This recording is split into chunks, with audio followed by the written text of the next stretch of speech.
నమస్కారం. ఎంఆర్ న్యూస్కి స్వాగతం. నేను మీ దివ్య. నెల్లూరు జిల్లా కావలిలో పెట్రోల్, డీజిల్ ఆయిల్ కొరత లేదని, ప్రజలు అపోహాలకు లోనై పెట్రోల్ బంకుల వద్ద ఇబ్బందులు పడవద్దని కావలి ఆర్డీఓ ఎలీషాబాబు చెప్పారు. రాష్ట్రవ్యాప్తంగా ఆయిల్ కంపెనీలకు, డీలర్లకు మధ్య కమ్యూనికేషన్ గ్యాప్ రావడంతో తాత్కాలికంగా చిన్న అంతరాయం ఏర్పడిందని, ప్రజలు ఆందోళన చెందాల్సిన అవసరం లేదని, రేపటి నుంచి యథావిధిగా పెట్రోల్, డీజిల్ దొరుకుతుందన్నారు. పెట్రోల్ బంకుల యజమానులు ఆయిల్ను బ్లాక్ మార్కెట్లో అమ్మితే కఠిన చర్యలు తీసుకుంటామన్నారు. వాహనాలకు మాత్రమే పెట్రోల్, డీజిల్ కొట్టాలని, డబ్బాలలో పెట్రోల్, డీజిల్ కొడితే చర్యలు తీసుకుంటామన్నారు. ప్రతి బంకు వద్ద వీఆర్ఓ, పోలీస్ సిబ్బంది ఉండి ఎప్పటికప్పుడు పర్యవేక్షిస్తూ సమాచారాన్ని ఉన్నతాధికారులకు తెలియజేస్తారన్నారు. అయితే కావలి పట్టణంలో సుమారు 7 పెట్రోల్ బంకులున్నాయి. ఇప్పటికి కొన్ని బంకులు మూసివేశారు. మిగిలిన బంకుల వద్ద వాహనదారులు బారులు తీరారు. వేసవికాలం కావడంతో ఎండ తీవ్రత ఎక్కువగా ఉన్నా ప్రజలు ఎండను సైతం లెక్క చేయకుండా ఆయిల్ కోసం పడిగాపులు కాస్తున్నారు. నా పేరు ముజమీలు. మాది కావాలి. బండికి పెట్రోల్ లేకపోతే పెట్రోల్ కోసం వస్తే గంటల ప్రకారం నిలబెట్టి మాకు పట్టడం లేదు. ఎంతసేపు అడిగినా కూడా 100 రూపాయలు పట్టండి అంటే 100 రూపాయలు కూడా పట్టడం లేదు. ఇదే ఏం చేయడం అర్థం కావటం లేదు. మా బాధలు చాలా బాధలు ఉన్నాయి. అంగటికాడ పనులు ఉంటే ఆ పనులు చేసుకుంటూ అక్కడికి వస్తే కూడా అసలు లేదంటున్నారు. ఉదయం ఒకసారి తిరిగాను, మధ్యాహ్నం ఒకసారి తిరిగాను.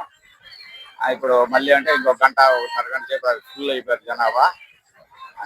2-3 రోజుల నుంచి ఇదే విధంగా నిన్నటి నుంచి అసలు పెట్రోల్ ఇవ్వటం లేదు, డీజిల్ కూడా ఇవ్వటం లేదు. కావాలి పెట్రోల్ బంకుల్లో నా ఆ పక్క కడలో లేదు అసలు. ఈ ఇంకో పక్కన దీని ఆపోజిట్ పెట్రోల్ బంక్ లో పోతే ఆడ కూడా లేదు.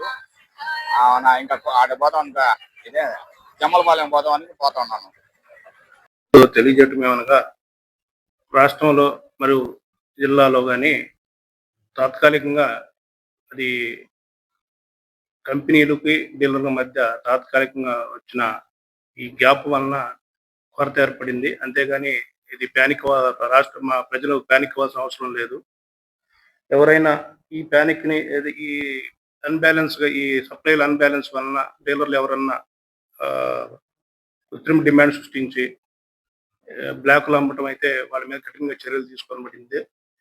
అలాగే సీసాల్లో కానీ, ఈ డబ్బాల్లో కానీ ఎవరు పట్టకూడదు. వాళ్ళ మీద కూడా చర్యలు తీసుకుంటాం. బ్లాక్లో అమ్ముతున్న డీలర్ల పైన కూడా చర్యలు తీసుకుంటాం. ఇది తాత్కాలికమే. ఎవరు దీని గురించి ఆందోళన చెందాల్సిన అవసరం లేదు.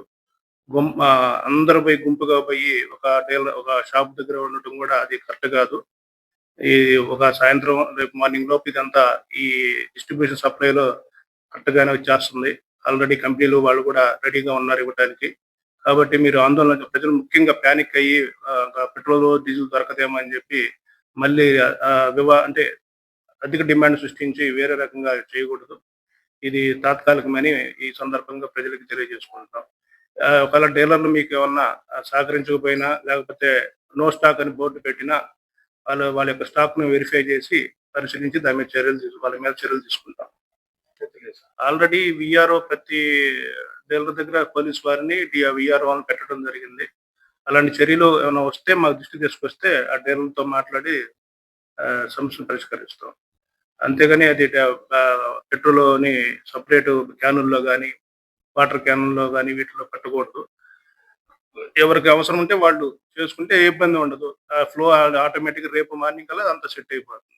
ఏదో దొరకట్లేదని చెప్పి సపరేట్ క్యానుల్లో తీసుకోవటం ఇబ్బందికరం, అందరికీ ఇబ్బంది అవుతుంది. కాబట్టి అది ప్రజలు గమనించి మీరు ప్యానిక్ చెందవని కోరుకుంటున్నాను.